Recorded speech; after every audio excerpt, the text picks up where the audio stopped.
Doctor कुंवर बेचैन साहब की लाइनें हैं कि नेक कामों में देर न कीजिए साहब, नेक कामों में देर न कीजिए साहब, देर होती है तो होती ही चली जाती है। दोस्तों, हालांकि डॉक्टर कुंवर बेचैन साहब की ये लाइनें किसी और परिप्रेक्ष्य में थी, लेकिन ऐसा लगता है कि ये लाइनें उन्होंने CDPO प्रीलिम्स रिजल्ट और 67th के री एग्ज़ाम के डेट के लिए ही कही हो। दोस्तों, CDPO प्रीलिम्स को हुए 3 महीने बीत चुके हैं और रिजल्ट की अब तक कोई खोज खबर नहीं है। जब भी BPSC से बात की जाती है तो वो बस तारीख पर तारीख देते जाते हैं। वह तारीख भी आती है और तारीख फेल भी हो जाती है, फिर पूछो तो वह अगली तारीख बता देते हैं। अब इस बार उन्होंने यह बताया है कि इस मंथ के लास्ट में रिजल्ट पब्लिश कर दिया जाएगा और इस मंथ के लास्ट में अर्थात 29 अगस्त को रिजल्ट पब्लिश कर दिया जाएगा। हालांकि उन्होंने पहले भी डेट दिया है, लेकिन वह तारीख फेल हो चुका है। लेकिन अब इस पर कैसे भरोसा किया जाए जबकि आयोग पहले भी तारीख बताने के बावजूद रिजल्ट जारी नहीं किया है। खैर, क्या ही किया जा सकता है सिवाय इंतज़ार के। तो आप लोग भी इंतज़ार कीजिए, शायद इस बार आयोग अपनी ही बात पर खरा उतरे। दोस्तों, जहां तक 67 BPSC प्रीलिम्स के एग्ज़ाम डेट की बात है, तो मैंने पहले भी आप लोगों को बताया है कि आयोग अब कुछ भी कर ले, वह 9 अक्टूबर से पहले एग्ज़ाम नहीं करा पाएगा, क्योंकि 16 सितंबर से 25 सितंबर तक UPSC मेंस का एग्ज़ाम है और उसके बाद 5 अक्टूबर को दशहरा पूजा है।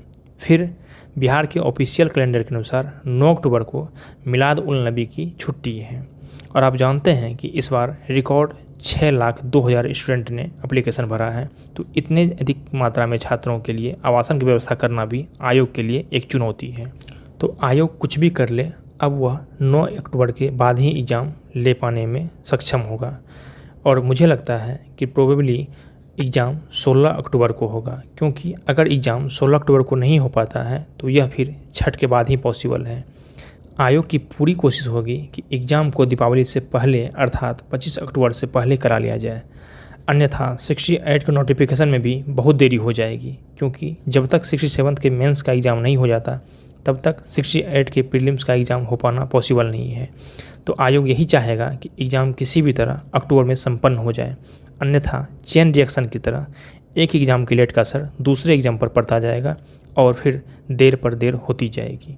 इसलिए आयोग की पूरी कोशिश होगी कि एग्ज़ाम अक्टूबर में किसी भी हाल में संपन्न करा लिया जाए। दोस्तों, आप लोग CDPO प्रीलिम्स के रिजल्ट पब्लिश होने का और 67 प्रीलिम्स के री एग्ज़ाम की डेट अनाउंस होने का इंतज़ार कीजिए और इस इंतज़ार का मज़ा लीजिए, क्योंकि परेशान होने से अब कोई फ़ायदा नहीं है। जो चीज़ अपने हाथ में है ही नहीं, उसके लिए परेशान होने का कोई मतलब नहीं है। बस तैयारी करते रहिए, क्योंकि एग्ज़ाम जब भी हो, सितंबर में हो या अक्टूबर में हो, क्वालिफाई करने के लिए तो आज की तैयारी ही काम आने वाली है। दोस्तों, BPSC की तरफ से जब भी कोई ऑफिशियल नोटिफिकेशन आता है CDPO प्रीलिम्स के रिजल्ट के संबंध में अथवा 67 BPSC प्रीलिम्स के री एग्ज़ाम के डेट के संबंध में, आपको तुरंत सूचित कर दिया जाएगा। बस आप चैनल को सब्सक्राइब कर लें और बेल आइकन दबा लें ताकि जानकारी आपको सही समय पर मिल जाए। धन्यवाद। जय हिंद।